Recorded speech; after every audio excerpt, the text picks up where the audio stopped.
दीप्त्रे ज्वाला परिवृताय सर्वारिष्टविनाशाय सर्वसम्पत्कराय सर्वदिक्शोभनकराय सहस्रज्वालाय परमात्मने परब्रह्मणे परञ्ज्योतिषे हुं फट् स्वाहा।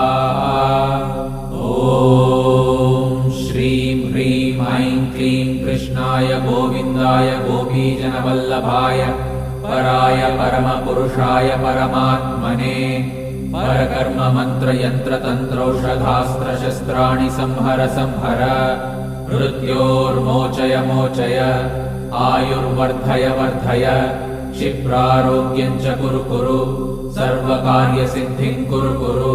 ॐ नमो भगवते महासुदर्शनाय दीप्त्रे ज्वाला परिवृताय सर्वारिष्टविनाशाय सर्वसम्पत्कराय सर्वदिक्शोभनकराय सहस्रज्वालाय परम